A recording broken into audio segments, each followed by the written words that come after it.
I saw a triangle of people. And I knew these people. I now recognise them as relatives. At the front of the triangle was my granddad. But he looked so well, he looked young, and I couldn't wait to give him a hug. I was getting closer and closer. And then a voice said to me, "It's not time to go yet, Duck." My guest today is Allison Ward, who had a near-death experience as a result of a physical attack. And on the other side, she saw her grandfather. So today we're going to dive in deep and hear all about it. So Allison, welcome. Thank you so much for joining us today. Hi, thanks for having me. I'm delighted to share my story to help others and inspire others. Well, I love the technology that allows me to be here in the United States, for you to be halfway across the world, and yet to be able to share these experiences with my audience here in the US. So My pleasure. your life was just a normal life up until you had this attack. So do you want to just share your near-death experience in any way Yeah, that sure. feels good for you? Yeah. Okay, So, just before I start that, I will say that as a sure. child, I was one of these weird people, weird children. You have to use And weird with air quotes when you say that. yeah, absolutely. So I didn't understand why I was landed in this family, and they all thought I was weird and didn't accept these gifts that I used to have. So I always knew that I was very different, and I knew I had a purpose to be here from a very young age, but I didn't really know what it was. Um, I was a very shy child growing up, and when I started dating, I was surprised at the attention that I got from dating. But interestingly, when I met my ex, who, am I allowed to say his name? Some people are okay with me, some not. Are you comfortable with me saying Oh, the I name? don't mind. Well, you can do whatever you want to. Sure. Okay. Okay, great. So I'll call him G. That's much easier. So it covers all bases. So I started going out with G when I was 25 years old. And when I started seeing him, the red flags became apparent early on. And 6 weeks into us dating, I decided that that was it. I was going to finish with him. So, as I was planning what I was going to say, I had a phone call from him to say that his mother had suddenly passed away of a heart attack. So, I didn't think I could finish with him at that time. And I remember thinking, this feels really weird. It feels as if I hadn't got a choice. Yeah, I know we always have choices, but it felt as if what it was orchestrated. That's how it felt. So I went and supported him through that. And then shortly afterwards, I was having gynae problems and I was told I probably wouldn't be able to have children. And then a couple of weeks after that, I started feeling a bit queasy, a bit ill. And a friend came round and said, "Why don't you do a pregnancy test?" I was pregnant. Now, because of how I was brought up, you stay together for the sake of the children. I stayed in this relationship, even though it became very manipulative, coercive, as you'd call today. Lots of gaslighting, lots of emotional abuse, and the odd little bit of physical abuse, but the emotional abuse was the worst. Um, he used to say I looked disgusting when I was pregnant, and yet I was a tiny little woman with a little bum, not the voluptuous woman I am now. Yeah, it was very abusive. And when I actually went into hospital to have the baby, I went in a few days early. No one could find him, and my intuition told me that's because he's probably with another woman. When I did go into labour, and he eventually turned up when I was in the throes of active labour, he said, "I hope you're not going to be a wimp and have any medication." And it was my first child. Yeah. So I had a third-degree tears and I had absolutely no medication because I'm quite a feisty girl, but that feistiness saved my life in the end. So I didn't have any medication. So that gives you a little bit of background about this person. We brought our baby home, who his name is Sam, who's named after my granddad, a beautiful baby boy who was just a joy to look after. But the first day we came home, which would have been December the 9th, so 91, it was a very cold night. We had snow on the ground and it was cold for England. And when we got to the bedroom to settle down at night, the windows were wide open, and G said to me, fresh air is good for baby, and he refused to close the windows. So you can imagine all night we didn't have a very good night, because trying to keep the baby warm and first night at home. So I was worried, I was concerned. And then what would happen? He'd go out at night and he'd drink a lot. And I didn't know this, but he was also taking drugs. And then when he came home, I would be in bed, but he would want to wake up and play with his baby. And he did this one time, and then he said he just got the baby and he dangled him out of the window and was going to drop him because he thought it was fun. So I knew then, obviously, that was obvious that things were very challenging and Sam's life was at risk. But I very calmly was able to talk him round to give me the baby, as he called him, grabbed hold of him, saw where my nappy bag was, saw where my car keys, and I literally ran out the house, drove to my parents and stayed there. But as with a lot of domestic abuse cases, victims tend to go back more than once. And because I had that ingrained in me, you stay together for the sake of the children, I did go back. But literally within 2 weeks, I realised that I'm not staying together for the sake of my child, because this is just too damaging. So I left. I got myself a house. I got Sam in a nursery. I got myself a new job. Life was really good. G's was intermittent with his input into Sam's life in all ways. He just wasn't there very often. And I sort of set myself up to being, this is my life now. It's just Sam and I. It was very simple. I'd cook every night. We'd march like soldiers down the pavement to take him to nursery. We'd go to the park afterwards. I liked being a mum, and I know I was a good mum. And he was an absolute joy as a child. But I didn't really go out because I didn't have the money to go out. But also I wasn't interested in another relationship. All of that just didn't interest me in the slightest. And then a friend of mine said to me, look, Alison, you've got to start going out. I said, no, I don't want to. I don't want to spend the money, and I'm not interested. But she insisted and said, look, this Sunday, there's a group of us going out. It's a beautiful pub in the country by the river. There's a play area. There's some lovely kids there, some lovely families. Just come. So I said, oh, okay, then. All right. So we went there on Sunday, and there was this lovely group of people and children, and Sam was really embraced and looked after, and they played with him and he felt very comfortable. And there was a man there sitting opposite me, and it was really bizarre, but as soon as we met, we just had this instant deep connection, deep soul connection. And he told me later that he dreamt of me when he was a little boy. So when he saw me, he was really shocked to see me because he remembered the dream. Now, he'd just come out of a marriage, and he was due to go on a 12-week motorbike tour around Europe just 6 weeks later. So I said to him, look, we still, go to Europe, have fun. Why don't we just date and see how we get on? So that's what we did. And we had such a strong connection. But I said to him, I don't want you to be in Sam's life, because his dad is his dad, but we'll just see where it takes us. And that was absolutely fine. Then I started to get these phone calls. This was the days before the mobile phones. I started to get these phone calls at night saying, watch your back, you're dead. And I had a couple of psychic attack type things going on in the house. Knives would be moved. Plates, I remember once I had my plates after the washing up, I stacked them in the wooden dryer, and then I heard this smash and all the plates were on the floor, and yet there was no one else in the house. Sam was in bed, I was in the lounge. Things like that went on. Sam's little toilet seat was put on the toilet when he was fast asleep in bed, and it was in the cupboard that you had to reach up to get, little things like that. And then I just got the feeling that I wasn't safe, and that spirit were trying to get me out of the house. But, where do you go? So I just carried on with life.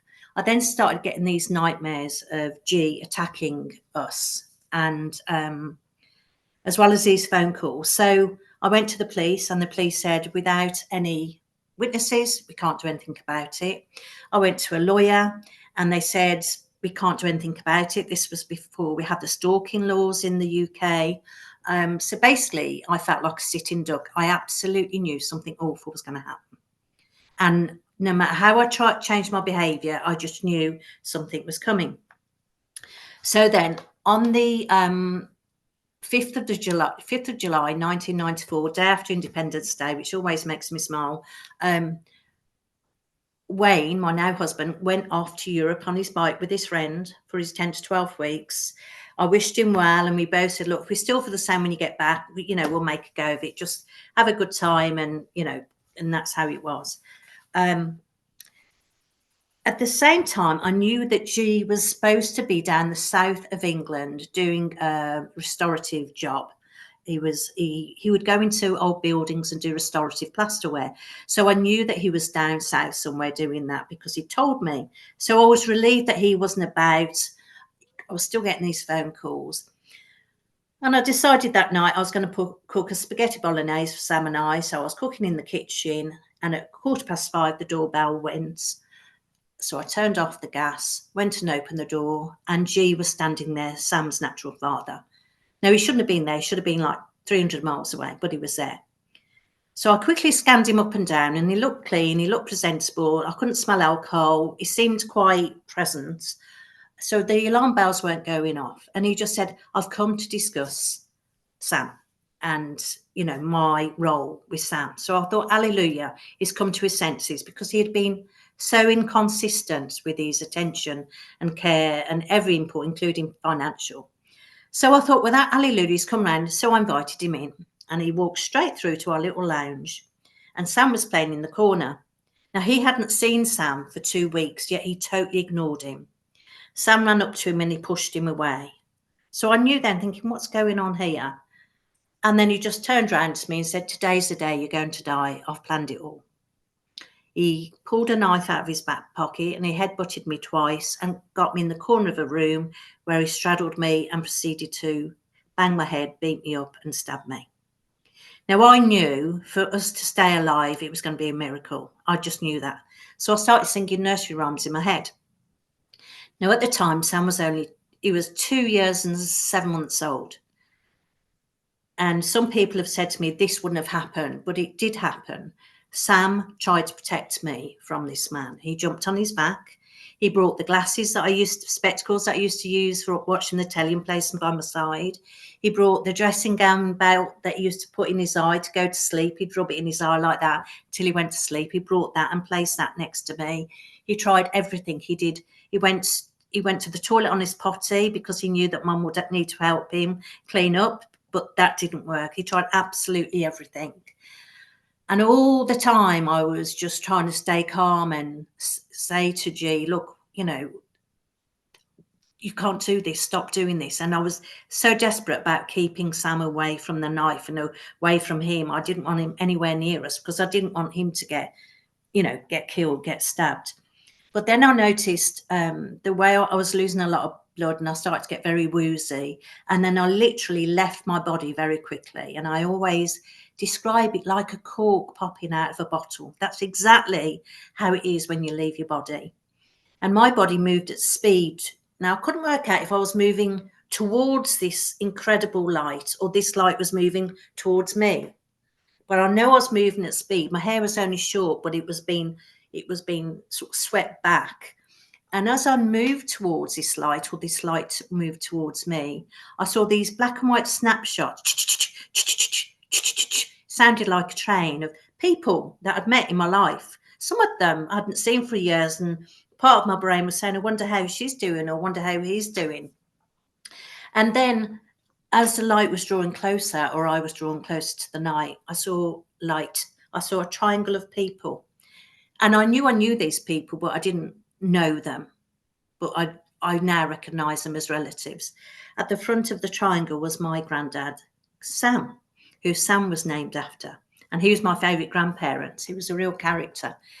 And as I was drawing closer to him, I could see that he looked younger, that he looked so well. He had heart issues and lung issues when he died of a heart attack at 76. But he looked so well. He looked young. And I couldn't wait to give him a hug. I was getting closer and closer.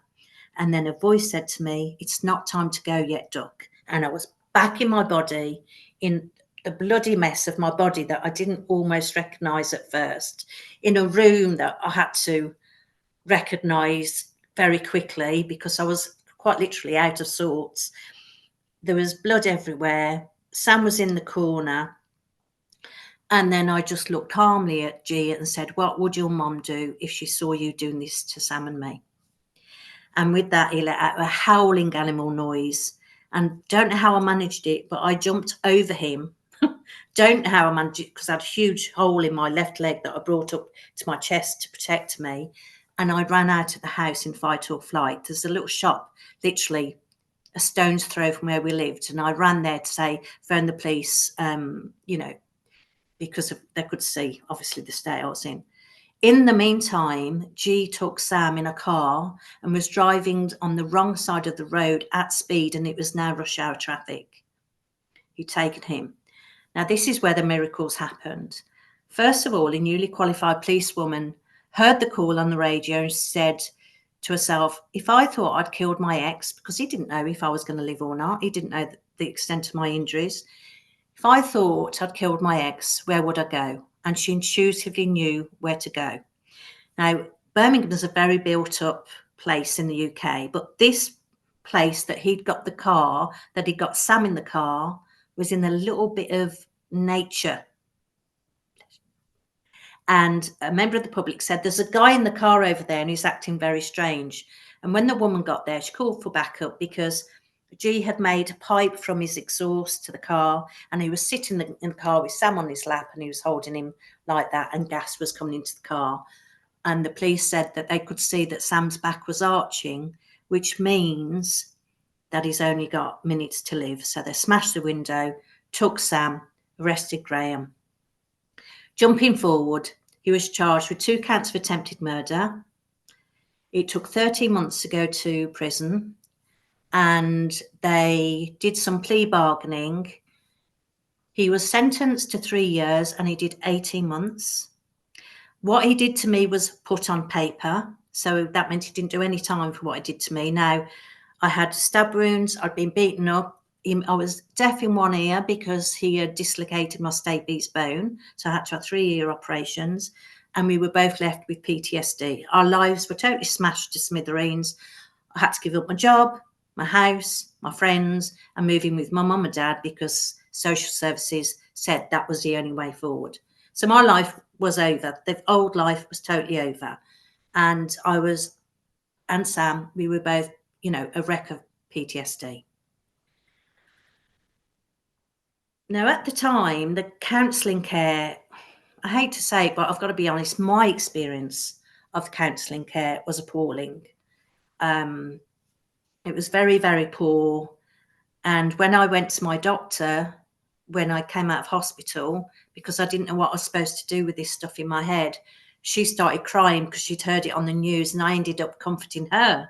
So I didn't know what I was supposed to do with this brain, FUCK, that was going on, and this trauma. I just didn't know what I was supposed to do with it. And then, of course, I had a traumatized little boy living in a home that wasn't his home, and everything had changed. So I'd wake up in the morning and then I would hear through my gift of channel that I'd always had, but it becomes stronger. Today, we want you to look in the mirror and we want you to look directly into your eyes. And I remember it took me about 6 weeks to do it. I'd have to hold my face because every time I looked in the mirror, I just saw this disgusting person.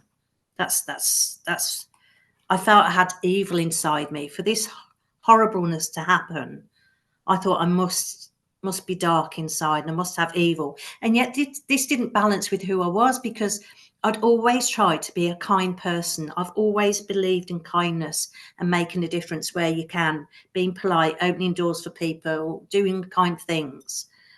So me feeling this way was very strange. It didn't really sit right, but I didn't have any sort of sense of why the attack happened. I didn't know the answer, and G was in denial that it happened, and he pleaded not guilty, and he'd made us go through a horrible court case and all the rest of it. So he went off to prison, and then each day I'd get new tools, give new tools. Today we want you to do this. Today we want you to sit in gratitude. Today, we want you to sit in gratitude with 3 new things before you go to bed. And today, we want you to drink more water than yesterday. Today, we want you to just go and walk around the block and just be present with every step. Today, we want you to look at the sky at night and count the stars. Today, we want you to enjoy nature that's on your doorstep. Now, that in itself was a challenge because I was scared about being out of the house by myself because Graham told me he'd send someone to finish me off. So I was convinced that he would send someone to finish me off and us off. So that's the life we had. And then as I started to heal by following this guidance I was given, 4 years later, the first job that I did was working in a hospice. And my job was to develop the team of complementary therapists and volunteers. And I loved that job. And the patients naturally seemed to come up to me. And I think it's because of my near-death experience. And they could see that I didn't have that bullshit layer that some people have. You know, what you saw is what you got. And they'd talk to me about dying. And I'd sit with them and I'd answer any questions. And I told them on my near-death experience. I knew it was really helping them. And then I started learning complementary therapies. I started having healing. Now, the beautiful thing about this was I'd always been a healer from a child. If someone was in pain, I'd suck the pain out with my hand, but I never knew what to do with this pain in my hand. So I'd shake it and I could see the energy of the pain shaking in the room. I didn't know about cleansing or saging or, you know, getting my space clean. I didn't know any of that. So when I came into Reiki in 1998, I quickly went on to learn it, practice it, teach it for 16 years. So it's like all the skills that I had as a child, the clairvoyance, I saw fairies as a child. I used to play with Archangel Gabriel, as often reminds me these days. And Mum wouldn't believe me, and she'd ban me from listening to fairy stories at school because she said I was always making up stuff, but I wasn't making up stuff. It was the truth. So that's where it all came from. So that happened 31 years ago, last July the 4th. Wow. 31 years ago. Can we talk a little bit about the near-death experience and ask some questions? Absolutely. Please do. Okay. So you had a fairly short, in the terms of, you know, when I talk to people and they have a near-death experience, sometimes they're very long. But I feel like your near-death experience was so impactful that it changed everything about your life as it was before compared to how it was afterwards. What part of your near-death experience do you think had the most impact? Was it seeing the lights? Was it the flashes of the photos of your life review? Or do you think it was the conversation with your grandfather? For me, it was knowing that there is afterlife, because that was always a belief I'd had. So seeing my granddad and see him looking so well and my welcoming committee looking so well. But in amongst all that, I mean, I don't know how long it was. The police reckon the attack lasted about 45 minutes. So I don't know how long I was absent for, but I do know that time there is different to time here. So even though it seems short, it might have been longer because I know I've blocked some stuff out that I've only discovered recently. So it might be that it was short, but it might have been that it's longer because I've got memories of time traveling and all sorts since then. So it's all very strange. But the biggest thing is I came back very different. My best friend said to me, she said, before the attack, you were a wimp. She said, but now you're a really strong woman. And she was absolutely right. I was scared of my own shadow before, but that was probably because I've been beaten down by this man. And, Of you know, but I course. was a shy, sensitive child as a kid, though. But I certainly am not now. And I certainly wasn't after that. Like, I take no shit. You know, I love that. I can see my it. husband says to me now, you don't let me get away with anything. I say, absolutely fucking not. You learned that lesson. So, Yeah. Allison, I want to talk a little bit about the visitation with your grandfather.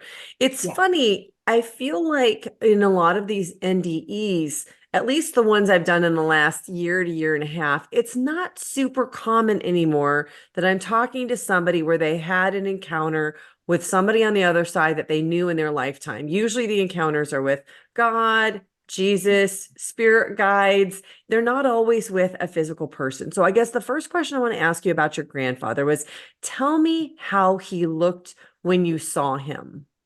He looked exactly how he probably looked in terms of clothes and face 20 years younger. He died at 76. Take 20 years off him.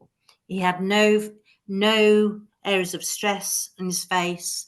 He looked younger, he looked happy, and he was really happy to see me. Now, Sam was named after him as well, remember? So Oh, there was so that connection yes. there. So would he have been somebody that if you could have said from all the people that were on the other side, this is one of the people that I want to see, is he one of the ones? He would be the person. The person. So he's there and he sees you. Do you have a communication with him? It's almost like we're talking telepathically. I just cannot wait to get close to him and give him a hug and smell him, and all those, with your grandparents, there's always a smell you Of recognize, isn't there? course. And all of that, but we never got to hug. But it was like our eyes were connected as I was getting closer to him, and I'm sure we were having some sort of telepathic conversation, which I've always done with both of my boys, by the way. So I knew that there's something was going on there. But a few months later, my angel did appear by my bed when I was suicidal. So even though that wasn't a near-death experience, I have had an experience of my own guardian angel coming to see me and give me a very clear message, as well as having a real connection with Jeshua, and having Jeshua having that relationship with him as well. So you said your grandfather was there on the other side, and do you remember who else, or has it been revealed over time It's who been else was? revealed over time that they were all family members. Okay. So family members on my mum's side, which would be my granddad's side, but not my dad's side. So they were like my great grandmother, her sister, and my mum's 85 now, and she's just moved into a new place, and she's got all old black and white photos out. And I was like, oh my God, yes, yes, yes. So yeah, they're Beautiful. family on my granddad's side, my mum's side. And do you remember having any conversations with any of them? Didn't have any conversations about this apart from this connection, and the only thing I heard was this woman saying, "It's not your time to go yet, duck," and then literally I was back in the room. Who do you think that woman was who told you it wasn't your time? Well, when I spoke to my mum about it and told her about the accent, my mum thought that it was my great grandmother. Interesting. Do you feel Said like that's how that, she like it thought. was? Yeah, yeah. Okay, let's talk about the photographs that you received. That sounds to me like what's described as a life review. Yeah. So, can you explain in a little bit more detail how that was presented to you and what you remember seeing? So I remember it very, very clearly. It was while I was on the journey towards the light, or the light coming towards me. And it was literally either side of me, there were black and white. In America, do you have those booths where you go in and you can have some photos with your friends and they come out in a strip? Yes, Right. They were absolutely. just like those, but sideways. So there were literally black and white photos that just kept making that noise and changing. And there were people that I'd met. Some were work colleagues, some were people that I'd forgotten I met, some people that had I met them, I didn't remember meeting them. Lots and lots and lots of people. I couldn't tell you how many, but it was constant. And was there any communication about None. any of those photos? None. But in my head, I was saying, "Oh, I haven't seen you for a while. How are you? And what are you doing now?" So again, it was this telepathy thing that was going on. And I was getting over voices back. It's as if people were answering me, but I was asking so many questions simultaneously, as well as moving, as well as also knowing that there was something going on back where I'd just come from. And is Sam okay? I wasn't even thinking about that, which is really unusual for a loving mom not to think, is my child okay? Not that it didn't matter. there was no worry. There was no emotional or physical pain, you know, and I didn't even think about, is he okay? Because it wasn't there in my head. Now, some people won't understand this, and I think, why weren't you thinking of a child when you'd? It wasn't like that. I wasn't in my normal self. I wasn't in my normal zone. I was taken out of my body. This was a total spiritual, emotional situation that isn't logical. I've heard people describe that way over and over again. And I wonder if it's because you have a job to do while you're in that place because they know you're coming back. And maybe they have to make it so that you can only concentrate on that present moment. Or do you think maybe it's more because time is so different on the other side? I've also heard that people say it feels to them like when they're on the other side, they're going to see everybody tomorrow. Yet for us on the earth, it feels like 20, 30, 50 years go by. Yeah, absolutely. As I say, I haven't got a sense of time of how long I was there, but it was a place that I really didn't want to leave. But I also thought about this, and I don't know how this would work with you. I'd always been a good girl. I used to do as I was told. So when I was brought up with you stay together for the sake of the family, and I'd always been a good girl. I had a lot of respect for my parents, my elders. That was just my generation. That's how we were brought up. I'm 61 soon, so that gives you an idea. So when I was told it's not your time to go yet, I was back. So I was doing as I was told. Now, Right. really, I would have liked to have stayed there and had a chat to Grandad and spoke to all these people and find some stuff out. But as soon as I was told it's not your time to go yet, I was literally back in my body. Allison, let's talk a little bit about the light. Yeah, So the light was, it seems like the first thing that you described in your near-death experience. Can yeah. you go into a little bit more detail about what you remember about the light? What I remember is that it's the brightest light you've ever seen. So if you think of the sunniest day you've ever seen, and you look up into the sun and you think, what a beautiful day, but you have to put your sunglasses on because the sun hurts your eyes. You could look right into this light, and your eyes wouldn't squint, your eyes wouldn't hurt. But not only did this light have a beautiful brightness to it, it just had this sense of love enveloping you. I had no physical pain, no emotional pain, no what if, none of this worry, none of it was all in so much presence. There was no thinking about time, no thinking about what's going on. It was just all accepting, all nurturing, all loving. There was nothing to worry about. Do you give a name to that light? I just call it the light. It's source, isn't it? That's how I see it, source. It's the Mm. source of all that is. I always say, I often say to people, because I asked quite a few years ago, how do you describe God to people who have different religions? And I was told, if you imagine that every single person has like a candle, a lit up candle in their heart, that the people who work with light and love even more, that candle grows and grows. That when we come together as one, and when we learn the art of presence, and we learn the art of prayer, and the art of of of connecting and communing with each other, and collaborating with each other, all those candle flames join as one. And I was told that source is that candle flame, that when we come out of source, we take that candle flame with us, and it's in our heart. And sometimes that candle flame can wither due to depression, or feeling you're not worthy, or feeling an angry, vicious person. But it can also grow when you learn more and more love and compassion. I have to share with you what just happened. My life is full of so many synchronicities.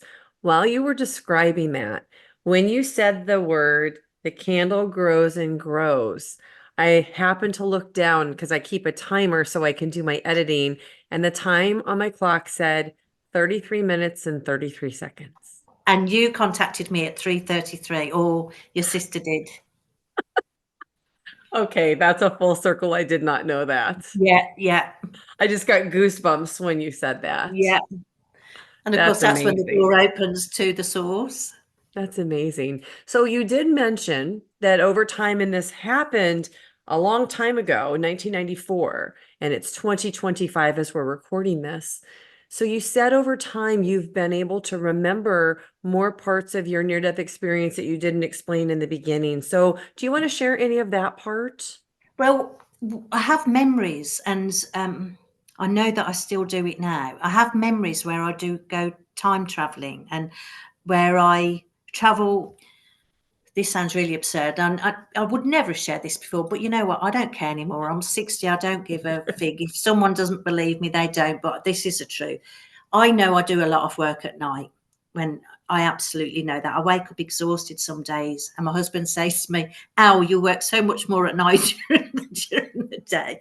But the one that I can remember that's just come to mind now, I remember just traveling through time to Australia, and I even wrote down the name of a street and I checked it out, and there was a name for a street. I've never been to Australia before, but and when I went to Australia, before I got there, I got to this place. The children looked like they were Mongolian children because they had their eyes, and what they were wearing, they looked like they were Mongolian children. And I saw, and they were all wrapped up in these little coats. Um, and I went to their playground and I was watching them, and I thought they could see me, but only one child could see me. And the child came up to the fence of the school, and I said, "Are you okay?" And he told me telepathically that he'd been bullied. And I remember I put a cloak around him so that when these bullies come close to him, that they wouldn't be able to touch him when he had his cloak. And I said, "You'll never lose that cloak now." And then he said, "Thank you," telepathically, because I presume they didn't speak English. So I've had loads of things, loads of memories like that happening. I've woken up where I've been in conversations with my granddad and my welcoming committee, but I can't remember what the conversations were. It's like, you know, when you have a really vivid dream, and if you don't record it, that minute you wake up, you lose it. But sometimes it takes me such a while to come round. I mean, I'm not on any medication. So, you know, I'm not medicated or anything like that. But because I do all this work at night and I have such, you know, um, amazing things happen, it takes me a while to come round. I mean, I had a client years ago. She'd only come to have one session with me. 2 years after seeing her, I was woken up at 5 in the morning and said, "You need to contact her now." And I said, "It's 5 o'clock in the morning. You need to contact her now." So I thought, what's the best way I can contact her? So I used Facebook. And I said, "Lisa, this might be really strange, but my guys have woke me up at this time. They want me to contact you." And she literally pinged back to say, oh my God, this is amazing. I'm with my mother-in-law, who is more like her mother. And she said she's dying. And she just said, "I don't think my angels are with me. I need a sign to know my angels are with me." And then she always called me Angel Allison. "Angel Allison, your message pinged." And I was able to have a conversation with her that helped her mother-in-law. She passed the next day, but she passed knowing that she was loved and she had her angels with her. So those sort of Wonderful. things happen to me all the time and have done my entire life. Can you explain the difference in how time travel feels different than dreaming? Yeah, it feels more active, more physical. I actually feel exhausted when I do the time traveling. And I feel the cold, the rain, the ice, the elements. I could look into the eyes of that child. I mean, if someone sat here and said, "Oh, she's nuts," I know I'm not nuts. I'm a therapist, so I know I'm not nuts. But yeah, much more physical. With dreams, you might hear and see it, and it's more than in color. It's real. I can touch and feel and smell, and all my senses are there. But it's very fast when I do the time traveling. I mean, if I'm in bed for 8, 9 hours, which I try to be, because I do need my sleep, I don't know what time that would equate to in the real time, as in our time. But sometimes I feel like I've been out for weeks and weeks and weeks, and I'll come back and I have to look at my phone because I won't even know what month it is or even what year sometimes. I do Wow. that with clients. So sometimes when I finish working with the client, I'll think, I'll say to them, what month are we in? October? No, it's June. Oh God, I was in October. Because time is a little different, right? Yeah, absolutely. So you shared with us that you had some very specific, what felt like warnings to you before your near-death experience. You had Yeah, those encounters with the spirit that you felt like were trying to get you out of the house, but yet you stayed. And then you had some nightmares. So I'm curious because I've had a lot of people who've had near-death experiences explain that it was part of their soul's contract to yeah, come here and have the experience of a near-death experience. Yet absolutely. it sounds like you were trying to be warned to leave before that happened. Yeah, So, what do you understand about the difference between being warned and not listening, and then having this experience as being maybe more predestined to have it in yeah. this case? So first of all, I know for a fact that that was part of my soul contract. And what was really useful for me, last September when I was 60, I treated myself to a session with a really good astrologer who fuses Eastern and Western astrology. So I gave him my backstory and he said, Alison, that was in your blueprint. You couldn't have got away from it. It had to happen. If it wouldn't have been with him, it would have been with someone else. So that gave me a lot of comfort, actually. But I've always known it was my soul purpose because how I've turned life around and used the knowledge and the skills and the guidance to help others. So I've known that's part of my soul purpose. Now, I didn't choose to ignore the message. I listened to the message, but where could I go? I had nowhere in my practical state. I couldn't go back to mum and dad's because I didn't want them to, I was very aware as well that social services were watching me, checking that I was coping all right. I didn't want my son taken off me. So I felt I had to suck it up and just get on with it. I went to the police. I went to a lawyer to say, I keep getting these phone calls. I feel in danger. I told the nursery that Sam went to. I told my best friend Gail that I think something's really going to happen.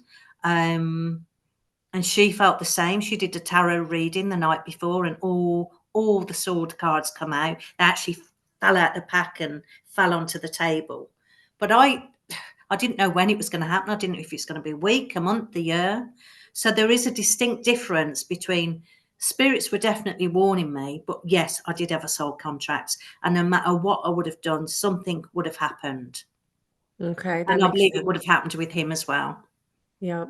So you mentioned a topic that I am super fascinated with. I just was sharing with you before we started this conversation that I just came back from the IANS, the International Association for Near-Death Studies conference, and I got to meet Dr. Diane Hennessy, who is the Harvard-trained physician who is responsible for working with Kai Dickens, who created the telepathy tapes, which I have been obsessed Wow. with, and I have talked on this show about many, many times, and I'm hoping that Diane will come on the show.